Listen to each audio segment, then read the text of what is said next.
시인인 은희경 씨라는 분이 있어요. 그분이 쓴 글입니다. 제목은 관계입니다. 한번 보실까요? 지금 눈앞에 저 남모르는 사람이 피를 콸콸 쏟는다 해도 몇 분 후면 나는 다른 곳으로 시선을 돌릴 것이다. 그러나 만약 어떤 계기로 그를 사랑하게 되면 모든 것은 달라진다. 그가 고개만 조금 숙여도 내 가슴은 미어질 것이며 그의 시선이 가는 방향에 따라 행복해지기도 하고 불행해지기도 할 것이다. 특별한 사람이란 없다. 관계에 의해서 특별해질 뿐이다. 예, 이런 시입니다. 인간에게 관계가 얼마나 중요한가를 잘 웅변해 주고 있습니다. 오늘 여러분과 함께 읽은 이 본문은 하나님과 우리와의 특별한 관계에 대한 은혜의 말씀입니다. 여러분, 오늘 본문이 무엇을 말씀하나요? 하나님은 우리와 특별한 관계이다 하는 것입니다. 오늘 본문의 배경을 좀 잠깐 살펴보면 이 멸망을 앞둔 이스라엘 백성들을 향한 하나님의 약속의 말씀입니다. 위로의 말씀이기도 하고요. 당시 이스라엘의 역사를 보면 그들이 지은 죄가 참으로 엄청났습니다. 선지자들을 통한 이 끝없는 하나님의 경고의 말씀에도 불구하고 그들은 돌이키지 않았습니다. 그러자 하나님은 그들이 바벨론의 멸망을 받아서 포로로 끌려가게 될 것을 예언하십니다. 나라는 망하고 예루살렘을 불타고 백성들은 포로로 끌려가게 될 것입니다. 그래서 크게 낙심하면서 두려워하는 이스라엘 백성, 당신의 백성을 향해서 하나님은 두려워하지 말라고 말씀하십니다. 여러분, 그 이유가 무엇입니까? 야곱아, 너를 창조하신 여호와께서 지금 말씀하시니라. 이스라엘아, 너를 지으시니가 말씀하시니라. 야곱아, 이스라엘은 똑같이 이스라엘을 부르는 하나님의 명칭, 하나님께서 이스라엘 부르는 명칭입니다. 너는 두려워하지 말라. 내가 너를 구속하였고 내가 너를 지명하여 불렀나니 너는 내 것이라. 이렇게 말씀하십니다. 야곱아, 너를 창조하신 여호와께서 말씀하시니라. 또 이스라엘아, 너를 지으시니가 말씀하시느니라. 그러니까 창조하신 여호와, 지으신 이, 이렇게 말씀하는데 이것은 창조주 하나님을 가리킵니다. 그러니까 하나님이 그들의 창조주가 되시기 때문에 두려워하지 말라는 말씀입니다. 또 뭐라고 하십니까? 내가 너를 구속하였고, 여기서 구속하다의 원어가 깔이라는 단어인데 그 뜻은 대가를 지불하고 구원을 베풀다 입니다. 그러니까 내가 너를 구속하였고, 이 구절은 하나님께서 값을 치르고 값을 지불하고 이스라엘 구원하셨기 때문이다, 이렇게 해석할 수가 있습니다. 이것은 구원주 하나님을 말씀합니다. 그러니까 하나님이 이스라엘 구원주가 되시기 때문에 두려워할 필요가 없다고 하는 것입니다. 또한 내가 너를 지명하여 불렀나니 너는 내 것이라. 하나님께서 한 사람 한 사람을 지목해서 불러내셨기 때문에 이스라엘이 당신의 소유라고 말씀하십니다. 하나님께서 이스라엘의 소유주라는 의미입니다.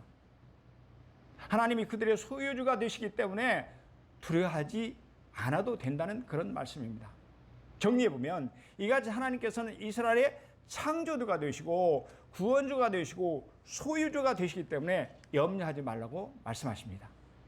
이처럼 본문은 하나같이 하나님과 우리가 어떤 관계라고 지금 말씀하신 거예요? 특별한 관계임을 강조하고 있습니다. 여러분, 성경을 좀 자세히 보면 이 밖에도 하나님과 영적 이스라엘인 저와 여러분의 특별한 관계를 말씀하고 있습니다. 예를 들어 보면 내가 너희에게 아버지가 되고 너희는 내게 자녀가 되리라. 전능하신 주의 말씀이니라 하셨느니라. 고린도후서 6장 18절의 말씀입니다.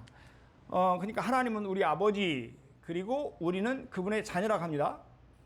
그러니까 부자지간처럼 아주 가까운 특별한 관계라는 뜻입니다. 그렇죠? 또 이렇게 말씀합니다.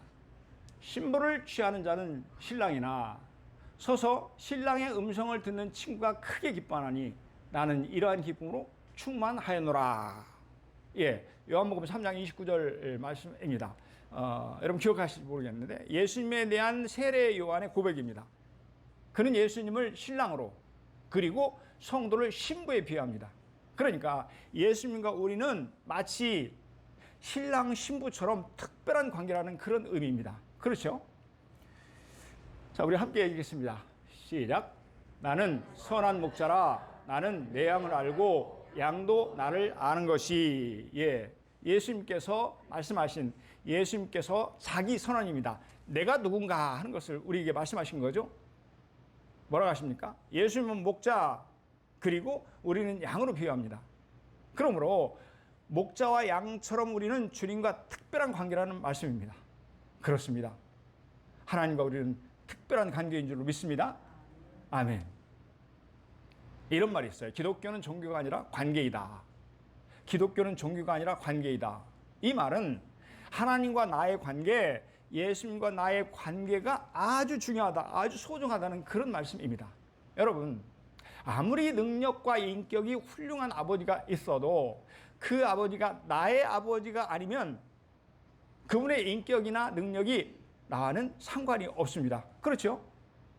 또한 아무리 맛있는 음식이 가득하다 해도 그 음식이 내가 먹을 수 없는 음식이라고 한다면 내게 아무런 의미가 없습니다. 그저 그림의 떡일 뿐입니다.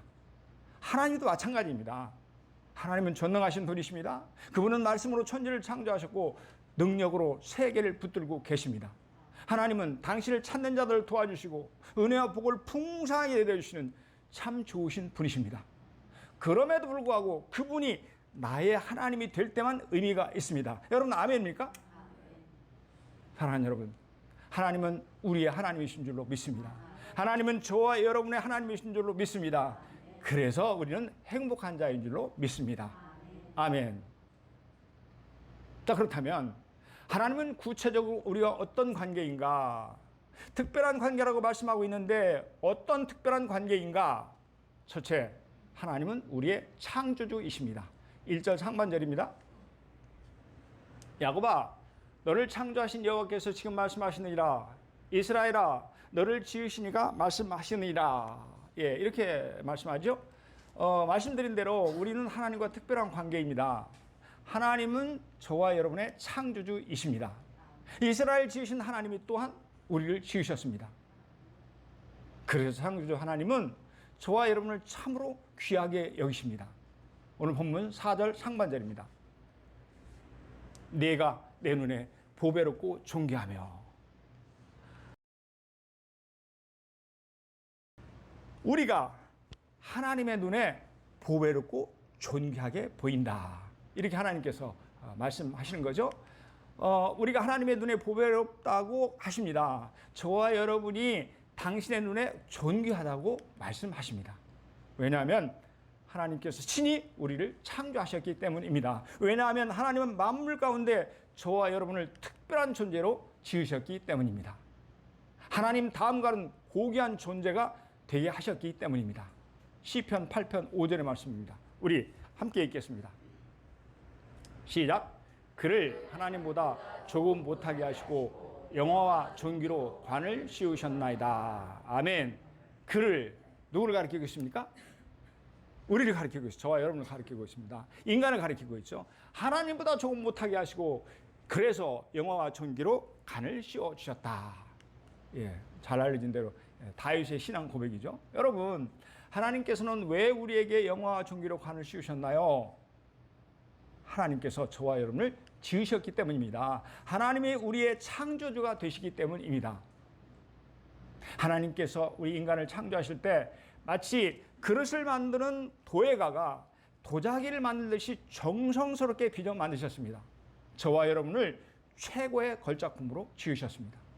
여러분, 작가가 작품을 만들 때 어떻게 하나요? 혼신의 힘을 기울여 쏟아서 온 정성을 기울입니다. 마찬가지로 하나님께서 저와 여러분을 창조하실 때에 온갖 정성을 다 기울이셨습니다. 하나님께서는 우리 사람을 각각 다른 개성을 가진 독특한 작품으로 만드셨습니다. 사람들이 서로를 판단하고 평가할 때는 어떻습니까? 그 사람의 외모를 가지고 뭐 잘생겼다느니 못생겼다느니 또는 뭐 유능하다느니 무능하다니 그렇게 평가하고 판단합니다. 그렇죠? 하지만 하나님은 각각 다 독특하게 최고의 작품으로 만드셨습니다. 요즘은 산모들이 영양 상태가 좋아서 그런지 요사이 태어난 아이들을 보면 참 예쁩니다. 근데 옛날에는 그렇지 못했습니다. 못생긴 애기들이 참 많았어요. 옛날에 어떤 분이 아기 낳는 집에 가서 갓 태어난 이 아기를 보고는 개구리 같다 이렇게 했답니다. 그래서는 안 되죠. 큰 실언입니다. 하지만 그 엄마가 자기 아기를 볼 때는 결코 개구리처럼 보이지 않습니다. 아니, 세상에 그토록 예쁠 수가 없습니다. 이처럼 내 아이가 그토록 예쁘게 보이는 것은 어떤 객관적인 평가하고는 관계가 없습니다. 그저 내 아이기 때문에 다 예쁜 것입니다. 내 새끼이기 때문에 예쁠 수밖에 없는 것입니다. 마찬가지로 하나님께서 우리 각자를 특별한 작품으로 만드셨습니다. 모두가 다 개성을 가진 독특한 걸작품으로 지으셨습니다. 여러분, 작품을 돈으로 계산할 수 있나요? 사람들은 그림을 돈을 주고 사고 팝니다. 그렇죠? 하지만 작가에게 그 작품은 돈으로는 계산할 수 없는 엄청난 가치가 있습니다. 또한 여러분, 자녀를 돈으로 계산할 수 있나요? 세상의 그 무엇과도 바꿀 수 없이 사랑스러운 존재가 우리 자녀들입니다. 이처럼 아주 특별한 관계에게 존귀하게 여기시는 것입니다. 마찬가지로 하나님은 친히 우리를 창조하셨기에 우리를 존귀하게 여기는 것입니다. 하나하나에 정성을 기울이셨기에 저와 여러분을 참으로 보배롭게 여기는 것입니다. 여러분, 아멘입니까? 어느 의과대학에서 교수가 학생들에게 질문을 합니다. 한 부부가 있는데 남편은 매독에 걸려 있고 아내는 심한 폐결핵을 앓고 있다. 이 가정에 아이가 넷인데 한 아이는 며칠 전에 병으로 죽었고 남은 세 아이들도 결핵으로 누워 있어서 살아날 가망이 거의 없다. 게다가 심한 폐결핵에 걸려 있는 이 부인이 현재 임신 중인데 어떻게 하면 좋겠는가? 조금 있다가 어떤 학생이 손을 번쩍 들고 대답합니다. 낙태 수술을 해야 합니다. 그러자 교수는 말합니다. 방금 자네는 베토벤을 죽였네. 여러분, 무슨 뜻인지 짐작이 되죠? 그렇게 해서 태어난 게 베토벤이라는 거예요. 사랑하는 여러분, 오늘날 의료적 판단으로 낙태 수술을 한다고 결정할지도 모를 그 아이가 음악계의 거성인이라고 누가 감히 상상이나 했겠습니까? 하나님께서 음악의 성인이라고 불렸던 이 베토벤을 이런 가정에서 저러한 방법으로 세상에 보내실 것이라는 것을 어느 누가 짐작이나 했을까요? 하지만 하나님께서는 베토벤을 그런 방법으로 세상에 태어나게 하셨습니다. 베토벤은 비록 이해할 수 없었지만 그렇게 해서라도 자신을 이 땅에 태어나게 하신 그 하나님, 그 하나님의 사랑과 섭리 앞에 자신의 온 생을 드렸습니다. 그 하나님의 위대하심을 온 몸과 마음으로 노래했습니다. 여러분, 아멘입니까? 우리를 보배롭고 존귀하게 여기시는, 우리를 지으신 하나님, 우리 함께 찬양하겠습니다. 나의 안에 거하라.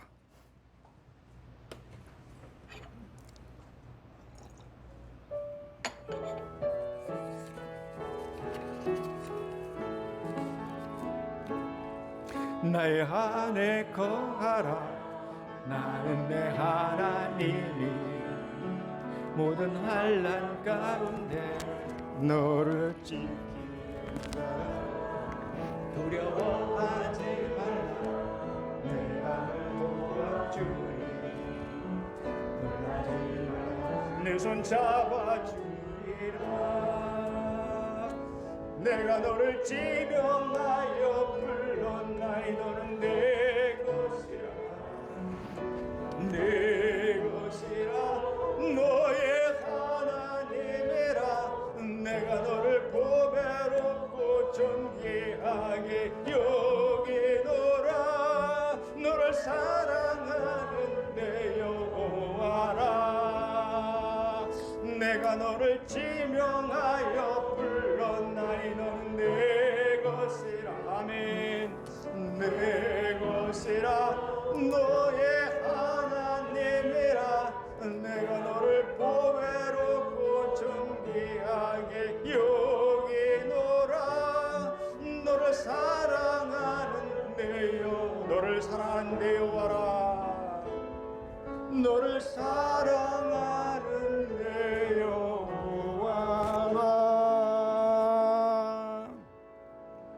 여러분, 아멘입니까? 사랑하는 여러분, 하나님은 우리의 창조주신 줄로 믿습니다. 그래서 우리를 존귀하게 여기신 줄로 믿습니다. 그래서 저와 여러분을 보배롭게 여기신 줄로 믿습니다. 아멘. 하나님은 우리가 특별한 관계인데 구체적으로 어떻게 특별한 관계인가? 첫째는 그분이 우리를 지으신, 우리를 만드신 창조주이기 때문입니다. 둘째는 그분이 우리의 구원주이시기 때문입니다. 1절 중반절입니다.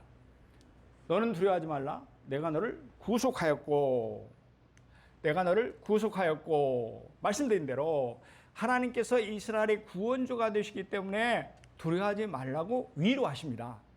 하나님의 이스라엘을 사랑하셔서 상당한 값을 치르시고 그들을 샀다고 말씀합니다. 본문 3절과 4절의 말씀입니다. 대저 나는 여호와 네 하나님이요 이스라엘의 거룩한 이요 내 구원자임이라. 내가 애굽을 너의 속량물로 구스와 스바를 너를 대신하여 주었노라. 네가 내 눈에 보배롭고 존귀하며 내가 너를 사랑하였은즉 내가 내 대신 사람들을 내어주며 백성들이 내 생명을 대신하리니. 이렇게 말씀합니다. 3절 하반절에 보니까 내가 애굽을 너의 속량물로 구스와 스바를 너를 대신하여 주었노라 이렇게 말씀합니다. 여기서 구스와 스바 그리고 애굽은 다른 이름입니다. 그러니까 같은 곳인데 다른 이름이에요. 애굽의 다른 이름이 바로 구스와 스바입니다. 그러니까 이스라엘이 자신의 죄값을 치르려 하는데 그것을 애굽으로 대신하게 했다는 것을 반복해서 강조하고 있습니다. 하나님이 이스라엘 대신에 애굽에게 죄값을 치르게 하신다는 그런 의미입니다. 그런가 하면 4절에 보니까 내가 내 대신 사람들을 내어주며 백성들이 내 생명을 대신하리니 이렇게 말합니다. 여기서 사람들, 백성들은 이방인을 가리킵니다. 이스라엘 사람 말고 이방인을 가리킵니다. 하나님께서는 죄값으로 죽어야 될 이스라엘 백성 대신에 이방 사람들 죽음에 내어주신다고 합니다. 그래서 이스라엘 생명을 이방 사람들로 대신하게 하셨다는 그런 뜻입니다. 이처럼 하나님은 우리의 죄값을 대신해서 치워주시는 대속주 하나님이라는 의미입니다. 저와 여러분에게 구원주 하나님이 되신다는 그런 말씀입니다. 여러분 구약시대에는 우리가 지금 하나님 앞에 예배를 드리는 것처럼 그들도 이 성전에서 하나님께 제사를 드렸습니다. 그러니까 우리 예배가 그때는 제사가 된 거죠. 이때 반드시 갖춰야 될 제물이 있었습니다. 그것은 흠이 없는 양이나 소 이런 것들이었습니다. 그리고 양이나 소를 이렇게 데리고 와요. 그러면 먼저 제사를 드리는 사람이 제물 위에다 손을 이렇게 딱 얹습니다. 그리고 자기의 모든 죄를 그 제물에게 전가를 합니다. 전가 뭡니까? 내 죄를 대신에 덮어 씌우는 거예요. 그런 다음에 제사장은 죄 때문에 죽어야 될 제사를 드리는 사람 대신에 양을 죽여서 제물을 죽여서 제단에 그 피를 뿌립니다. 그러므로 양은 우리를 대신해서 피 흘려 죽으신 우리 구주 예수 그리스도를 상징합니다. 이처럼 하나님은 저와 여러분의 구속주 하나님이 되십니다. 그런가 하면 여러분 하나님의 사람 모세는 애굽 왕 바로에게 가서 하나님의 백성 이스라엘을 속박에서 풀어줄 것을 요청합니다. 노예에서 풀어달라는 거죠. 하지만 바로는 마음이 강팍해서 모세의 말을 듣지 않았습니다. 그러자 하나님께서는 애굽 전역에 10가지의 무서운 재앙을 내리십니다. 바로는 드디어 10번째의 재앙을 당하고서야 항복을 하는데 그것은 애굽의 모든 장자를 치는 것입니다. 온 애굽에 있는 마다들을 죽이는 것입니다. 그런데 이 하나님께서 이 재앙을 내리시기 전에 모세를 통해서 급히 이스라엘에게 명령하십니다. 모세가 이스라엘 모든 장로를 불러서 그들에게 이르되 너희는 나가서 너희의 가족대로 어린 양을 택하여 유월절 양으로 잡고 우슬초 묶음을 가져다가 그릇에 담은 피에 적셔서 그 피를 문 인방과 좌우 설주에 뿌리고 아침까지 한 사람도 자기 집 문 밖에 나가지 말라 이렇게 명령을 하십니다. 애굽 전역에 내린 이 재앙은 장자를 치는 이 재앙은 그 안에 살고 있었던 이스라엘도 피할 길이 없었습니다. 그때 이스라엘이 애굽의 고센 땅에 살고 있었죠. 그러니까 하나님은 이스라엘 대신 유월절 양을 죽여서 그들의 죽음을 대신하게 했던 것입니다. 여기서 유월절 양 역시 예수 그리스도를 상징합니다. 사랑하는 여러분, 하나님은 때가 되자 마침내 당신의 외아들 예수를 유월절 양으로 우리에게 보내주셨습니다. 그리고 그분은 하나님의 아들로서 아무 죄가 없으셨지만 저와 여러분의 모든 죄를 대신해서 십자가에 죽으셨습니다.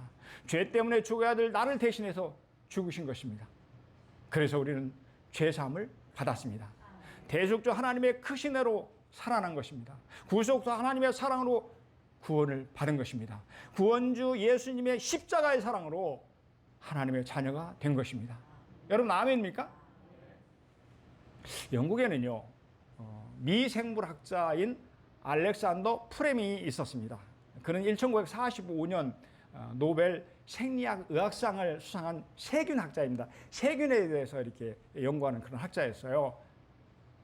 잘 알려진 대로 그는 페니실린을 발견해서 인류에 아주 지대한 공헌을 합니다. 하루는 한 기자가 알렉산더 프레밍에게 와서 물었습니다. 당신이 지금까지 발견한 것 중에서 가장 위대한 것은 무엇입니까? 아마 기자는 당연히 페니실린이라는 답을 기대했을 것입니다. 왜냐면요, 페니실린을 발견하기 전에는 수많은 사람들이 죽어갔어요. 그런데 그것을 발견하고 난 뒤에는 엄청나게 많은 사람들이 그것 때문에 살아났습니다. 그러니까 얼마나 위대한 발견입니까? 하지만 그의 대답은 사람들을 놀라게 했습니다. 나의 발견 중 가장 위대한 발견은 내가 죄인이요 예수님은 나의 구세주라는 사실입니다. 내가 죄인이요 예수님은 나의 구세주라는 사실, 이것이 내가 발견한 가장 위대한 발견입니다. 그렇습니다. 주님은 우리의 구세주가 되십니다. 그러니까 예수 그리스도는 저와 여러분을 죄악에서 구원하여 천국의 백성이 되게 하신 것입니다. 하나님의 자녀의 특권을 누리게 해 주셨습니다. 그러므로 주님은 우리의 구세주가 되신 줄로 믿습니다. 아멘. 사랑하는 여러분, 하나님은 우리와 특별한 관계인 줄로 믿습니다. 저와 여러분의 구원주가 되신 줄로 믿습니다. 예수 그리스도를 통해서 우리를 죄악에서 구원해 주신 줄로 믿습니다. 아멘. 하나님은 구체적으로 우리와 어떤 관계인가? 어떤 특별한 관계인가? 첫째는 우리의 창조주가 되시고, 둘째는 우리의 구원주가 되십니다. 그리고 셋째는 하나님은 우리의 소유주가 되십니다. 1절 하반절입니다. 내가 너를 지명하여 불러나니 너는 내 것이라. 너는 내 것이라. 하나님은 우리를 당신의 것이라고 하십니다. 저와 여러분이 하나님의 소유라는 것입니다. 그렇습니다. 하나님은 우리의 소유주가 되십니다. 그래서 언제나 우리와 함께 하십니다.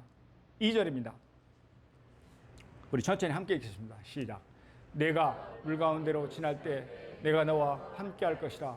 강을 건널 때 물이 너를 침몰하지 못할 것이며 내가 불 가운데 지날 때 타지도 아니할 것이요 불꽃이 너를 사르지도 못하리니.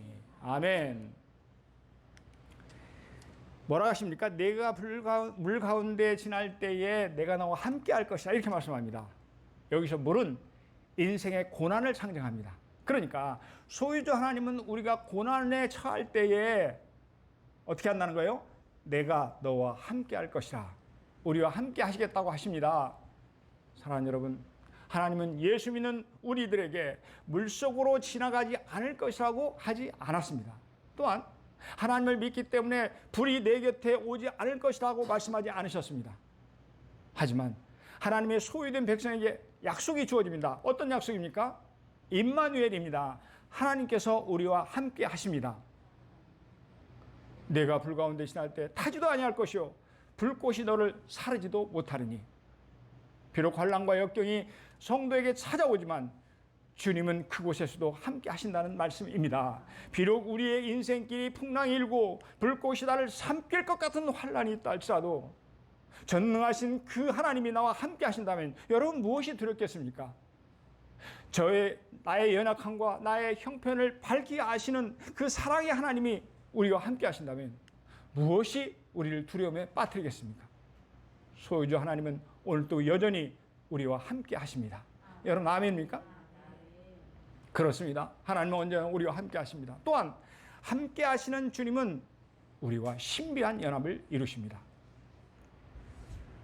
내가 땅에 엎드려 들으니 소리 있어 이르되 사울아 사울아 내가 왜 나를 핍박하느냐 하시거늘 내가 대답하여 주님 누구시오니까 하니 이르시되 나는 내가 박해하는 나사렛 예수라 하시더라. 사도행전 22장 7절 8절 말씀입니다.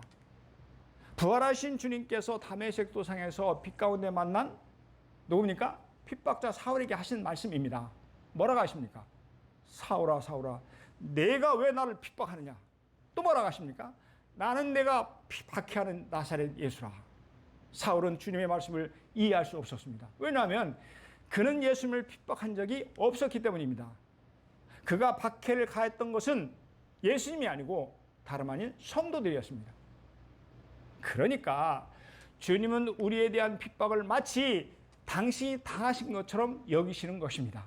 뿐만이 아니고 우리가 당한 슬픔을 마치 당신의 슬픔처럼 슬퍼하십니다. 우리가 당한 고통과 아픔을 오히려 우리보다도 더 아파하십니다. 왜냐하면 주님은 우리와 신비한 연합을 이루고 있기 때문입니다. 아멘. 그래서 주님께서 말씀하십니다.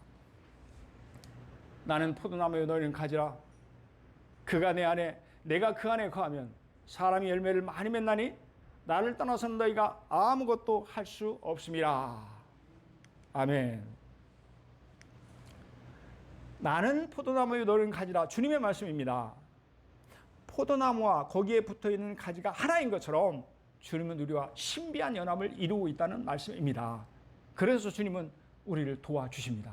고난과 역경 속에서도 우리를 붙잡아 주십니다. 위험과 환난 중에도 저와 여러분을 눈동자같이 지켜주십니다. 아멘. 사랑하는 여러분, 주님은 소유주 하나님이신 줄로 믿습니다. 주님은 우리와 신비한 연합을 이루고 있는 줄로 믿습니다. 그러므로 어떤 어려움 가운데서도 두려워할 필요가 없는 줄로 믿습니다. 여러분 아멘입니까? 그렇다면 우리는 창조주이시며 구원주이시며 소유주가 되신 하나님 앞에서 어떻게 살아야 할까요? 오늘 본문에 보니까 담대하게 살라고 말씀하십니다. 우리 함께 읽습니다. 시작. 야곱아 너를 창조하신 여호와께서 지금 말씀하시냐. 이스라엘아 나를 지으신 이가 말씀하시니라.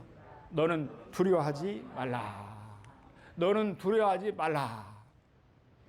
사랑하는 여러분, 하나님은 왜 우리에게 두려워하지 말라고 하시나요? 창조주 하나님이 우리를 존귀하게 여기시기 때문입니다. 구세주 하나님이 우리를 사랑하시기 때문입니다. 소유주 하나님이 우리와 함께 하시기 때문입니다. 그러므로 우리는 하나님을 의지하여 담대하게 살아야 될 줄로 믿습니다. 아멘. 우리의 삶 가운데 사탄은 끊임없이 믿는 자를 공격합니다. 그런데 사탄이 즐겨 쓰는 가공할 만한 무기가 있습니다. 그것은 바로 두려움입니다. 왜냐하면 두려움은 하나님에 대한 우리의 믿음을 빼앗아가기 때문입니다. 그래서 우리로 하여금 죄를 지게 합니다. 저와 여러분을 파멸 가운데로 인도합니다. 그럼에도 불구하고 하나님은 두려움 가운데서 우리를 지켜주십니다. 왜냐하면 하나님은 우리를 존귀하고 보배롭게 여기시기 때문입니다. 왜냐하면 하나님은 당신의 외아들을 주실 만큼 우리를 끔찍이 사랑하시기 때문에 그렇습니다. 왜냐하면 하나님은 저와 여러분과 함께 하시기 때문입니다. 아멘. 사랑하는 성도 여러분, 하나님은 우리와 특별한 관계입니다. 그분은 우리의 창조주이시며 구세주이시며 소유주가 되십니다. 그러므로 어떤 어려움이 온다 해도 담대하시기 바랍니다. 하나님은 기뻐하시고 저와 여러분을 놀랍게 축복해 주실 줄로 굳게 믿습니다. 아멘.